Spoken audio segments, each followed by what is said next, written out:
ایرانی supreme leader کا بڑا حکم آیا ہے، قومی مفاد کے لیے اسرائیل پر طاقت کے مظاہرے کا فیصلہ کر لیا گیا ہے۔ لبنان میں مزید 4 اسرائیلی فوجی ہلاک ہیں اور ایک ماہ میں ہلاکتوں کی تعداد 36 ہو گئی ہے۔ ایران اسرائیل پر ایک مرتبہ پھر بیلسٹک میزائلوں سے حملہ کر سکتا ہے۔ ایرانی سپریم لیڈر نے کہا کہ قومی مفاد کے مطابق اسرائیل پر طاقت کے مظاہرے کا فیصلہ کیا جائے۔ ایرانی میڈیا پر اسرائیلی حملے سے کچھ گھنٹوں قبل اور اس کے بعد آنے والی اطلاعات نے مزاحمت کا رنگ واضح تھا، جنہیں دیکھ کر لگتا ہے جیسے اسرائیل کو جواب دینے کا فیصلہ کر لیا گیا۔ اسرائیل کی پریشانیوں میں اب اضافہ ہونے لگا ہے۔ السلام علیکم ناظرین، میرا نام علی حیدر ہے، آپ دیکھ رہے ہیں ایک نیوز ڈیجیٹل۔ ناظرین، ایرانی سپریم لیڈر کا بہت بڑا حکم سامنے آ گیا ہے۔ وہ حکم کیا آپ کو بتائیں گے۔ قومی مفاد کے لیے اسرائیل پر طاقت کے مظاہرے کا فیصلہ جو ہے وہ کیا گیا۔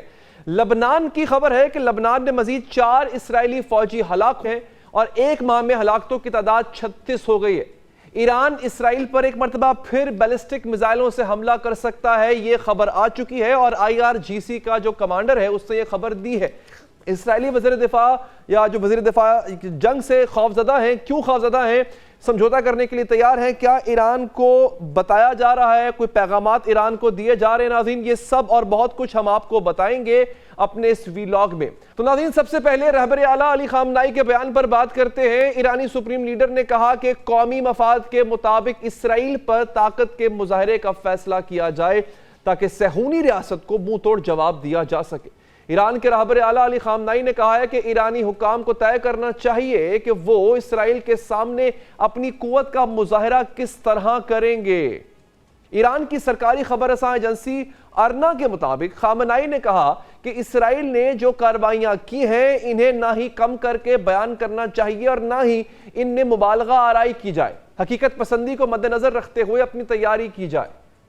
سپریم لیڈر علی خامنائی کے بیان میں فوری کسی کارروائی کی بات نہیں کی گئی، یعنی کہ ایسا نہیں کہا گیا کہ کل پرسوں ہم جنگ کریں گے۔ تاہم انہوں نے ایرانی حکام کو کہا ہے کہ اسرائیل کو ایران کی طاقت دکھانی چاہیے، لیکن اس کا فیصلہ حکام عوامی اور قومی مفاد کو مد نظر رکھتے ہوئے کریں۔ ایرانی میڈیا پر اسرائیلی حملے سے کچھ گھنٹوں قبل اور اس کے بعد آنے والی اطلاعات نے مزاحمت کا رنگ واضح تھا، جنہیں دیکھ کر لگتا ہے جیسے اسرائیل کو جواب دینے کا فیصلہ کر لیا گیا ہے۔ ان خبروں میں استعمال ہونے والی زبان اسرائیلی زبان سے مماثلت رکھتی ہے۔ ایران نے کہا کہ کسی بھی حملے کے خلاف دفاع کا حق ہم رکھتے ہیں اور کرتے رہیں گے۔ ناظرین، اسرائیلی فوج کا کہنا ہے کہ جنوبی لبنان میں اس کے 4 مزید اہلکار ہلاک ہو گئے۔ فوج کے مطابق لبنان میں اکتوبر کے مہینے میں زمینی جنگ شروع ہونے کے بعد سے اب تک ہلاک ہونے والے اسرائیلی فوجیوں کی تعداد 36 سے زائد ہو گئی ہے، جو بہت زیادہ ہے۔ آج ہی جاری کردہ بیان میں اسرائیلی فوج کا کہنا تھا کہ یہ فوجی ہفتے کو جنوبی لبنان میں جنگ کے دوران مارے گئے۔ اس کے ساتھ ساتھ اسرائیل نے جنوبی لبنان میں مزید 14 دیہات خالی کرنے کی وارننگ جاری کر دی ہے۔ اس وارننگ میں کہا گیا ہے کہ دیہات کے رہائشی جو علاقے ہیں شمال کی جانب منتقل ہو جائیں۔ لبنان کے جنوب میں زوات اللشکریہ کے علاقے میں اسرائیل کے فضائی حملے سے 3 شہادتیں بھی ہوئیں۔ دوسری جانب امریکہ اور برطانوی وزیر اعظم سر کیئر سٹارمر نے کہا ہے کہ اسرائیل نے ایران کے خلاف کارروائی اپنے دفاع میں کی ہے۔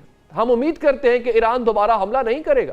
برطانوی وزیر اعظم نے مزید کہا کہ اسرائیل کو ایرانی جارحیت کے خلاف اپنا دفاع کرنے کا حق ہے، یہ بھی خطے میں مزید کشیدگی بڑھانے سے گریز کرنا چاہیے اور تمام فریقین سے ضبط اور تحمل دکھانے کی درخواست کرنی چاہیے۔ ایران اسرائیل کو جواب نہ دے تو جنگ بندی کے امکانات بڑھ جائیں گے۔ تو ناظرین، اسرائیل کی پریشانیوں میں اب اضافہ ہونے لگا ہے۔ اسرائیل کے وزیر دفاع کا کہنا ہے کہ غزہ میں یرغمال بنائے گئے اسرائیلیوں کی رہائی کے لیے دردناک سمجھوتے کرنا پڑیں گے۔ انہوں نے کہا کہ صرف فوجی کارروائیوں سے جنگ کے اہداف حاصل نہیں ہوں گے۔